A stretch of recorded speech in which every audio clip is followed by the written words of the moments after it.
Staphylococcus aureus, entre a comensalidade e a patogenia. A Staphylococcus aureus é uma bactéria gram-positiva que vive normalmente em nossa pele em uma relação comensal com a nossa microbiota. Mas não se engane, basta um pequeno ato como roer as unhas para essa bactéria se tornar um grande problema. Em um caso recente, o influenciador Mário Colomina, de 31 anos, informou que se deparou com uma situação de vida e morte após roer as unhas e ser infectado com uma cepa de Staphylococcus aureus. A bactéria migrou por sua corrente sanguínea até a sua válvula mitral, fazendo com que cada vez que o seu sangue fosse bombeado, mais destes micro-organismos se espalhassem por todo o seu corpo. De início, Mário sentiu febre, ânsia de vômito e tremores. Pensou serem somente sintomas de uma gripe comum, porém resolveu procurar ajuda profissional ao sentir a sua perna esquerda paralisada. Para descartar todo tipo de patologias, diversos exames foram realizados, mas foi somente após um exame de hemocultura que o diagnóstico do paciente foi estabelecido. O método de coleta no caso de Mário foi por meio de punção venosa, qual um profissional de saúde devidamente capacitado faz a asepsia do local de punção com um algodão com álcool 70 e insere uma agulha com canhão a vácuo em um ângulo de aproximadamente 10 a 30 graus em relação à pele. Tá, mas como funciona um exame de hemocultura? O frasco de coleta deve ser um frasco estéril e possuir um meio de cultura líquida ou agar que possui um valor extremamente nutritivo para micro-organismos, sendo um para bactérias anaeróbias e outro para bactérias aeróbias. Os agars que são comumente utilizados são agar-sangue, que é geralmente sangue de ovelha, agar-chocolate, que é o sangue aquecido, e agar-McConkey, feito com sais biliares. A coleta de sangue em um adulto deve ser de aproximadamente 8 a 10 milímetros de sangue por frasco, e o mesmo deve ser identificado corretamente com nome completo do paciente, data e hora da coleta, local do corpo da punção e o profissional responsável. Após a coleta, o envio ao laboratório deve ser imediato, sem refrigerar, pois isso inibe o crescimento bacteriano, e sem exposição ao calor excessivo, pois, acima de 37 graus, pode matar os micro-organismos.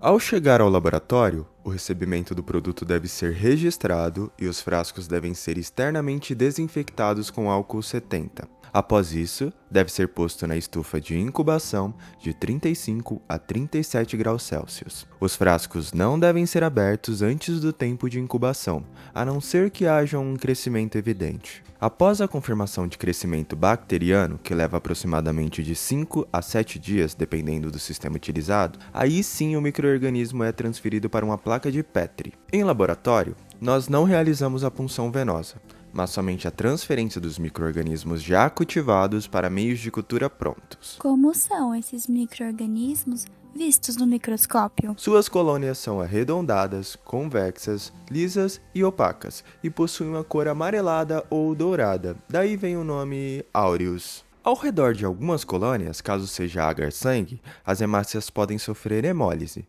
mas não são todas as cepas que fazem isso. E em quais testes bioquímicos podemos identificar essa bactéria? A aureus, se fosse uma pessoa, seria aquela que é extremamente positiva, e em seus testes bioquímicos apresenta coagulase positiva, catalase positiva e DNase positiva, significando que ela tem a enzima desoxirribonuclease que quebra o DNA. Nome bonito, não? E com todas essas indicações, está aí a nossa culpada. Os testes bioquímicos são imprescindíveis para um resultado fidedigno no caso de Staphylococcus aureus. Tá bom, eu sei que eu já falei demais. Então agora eu passo a linha para minha amiga Carol. Se a bactéria entrar no sangue, como aconteceu no caso de Mário, pode causar febre alta, calafrios, fraqueza, tontura, queda de pressão e confusão mental. Isso é o que chamamos de sepse. Quando afeta o sistema respiratório, pode causar pneumonia, com tosse, dor no peito e até mesmo dificuldade para respirar. Também pode causar infecção nos ossos, como a osteomielite, ou até endocardite, que é uma infecção no coração que provoca fadiga, falta de ar e batimentos irregulares. Em casos mais graves, pode ocorrer a síndrome do choque tóxico, com febre alta, vômitos, queda brusca da pressão e erupções na pele. Nossa, Carol, elas são realmente muito mais perigosas do que eu pensava. Mas Duda, fala aí pra gente, como a gente se defende desses micro-organismos? O Staphylococcus aureus é uma bactéria bastante comum, presente na pele e nas mucosas das pessoas, podendo causar infecções quando encontra uma porta de entrada, como ferimentos, cortes, espinhas inflamadas e até mesmo lesões em volta das unhas. Para prevenir essa contaminação, é essencial manter uma boa higiene pessoal, lavando as mãos frequentemente com água e sabão, e evitar compartilhamento de objetos pessoais, como alicates, toalhas. Nos casos em que há uma unha contaminada, por exemplo, quando está inflamada, com secreção ou quando está machucada de alguma forma, é recomendado evitar qualquer tipo de manipulação sem o uso de luvas descartáveis, porque o contato direto pode transmitir a bactéria para outras pessoas ou outras superfícies. No ambiente de trabalho, principalmente no serviço de saúde e estética, as medidas de biossegurança são fundamentais. O uso de equipamentos de proteção individual, como luva, máscaras e aventais, a desinfecção adequada das superfícies e também a esterilização dos instrumentos após cada uso. Essas práticas citadas evitam que o Staphylococcus aureus se espalhe e causem infecções cruzadas entre clientes ou pacientes. A prevenção das infecções por Staphylococcus aureus continua desafiadora todos os dias e envolve a higiene rigorosa, cuidado com pequenas lesões e o cumprimento das normas de biossegurança, já que, por enquanto, uma vacinação de rotina para essa infecção ainda parece incerta. Realmente, Duda, parece que todo cuidado é pouco quando se trata dessas bactérias, mas chega dessa teoria. Rai, fala pra gente como foi a nossa experiência no laboratório com estes micro-organismos. Neste experimento, realizamos o plaqueamento de amostras coletadas da unha e da boca de 2 integrantes do grupo, sendo a boca mais amostrada antes e depois da higienização oral. As amostras foram semeadas em placas de BHI, utilizando a técnica de inoculação em quadrantes, com o objetivo de comparar o crescimento bacteriano entre diferentes amostras. A placa de Petri foi dividida em 4 quadrantes: boca suja, boca limpa, Streptococcus pyogenes e micose.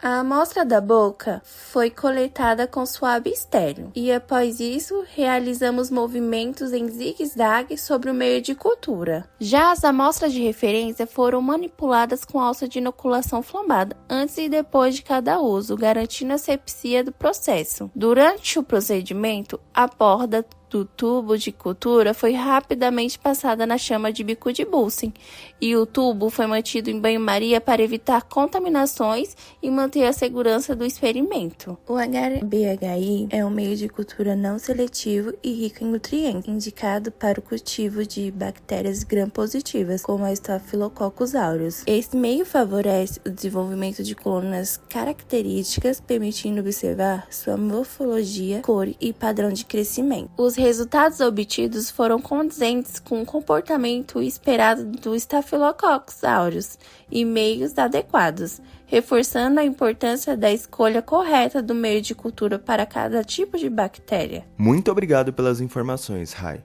Mas vale lembrar que o nosso meio de cultura provavelmente foi contaminado, pois havia uma rachadura considerável na tampa da nossa placa de Petri. Bem, nós já aprendemos como contrair a doença e como evitá-la. Mas, Gê, explica pra gente como funciona o tratamento contra esse micro-organismo.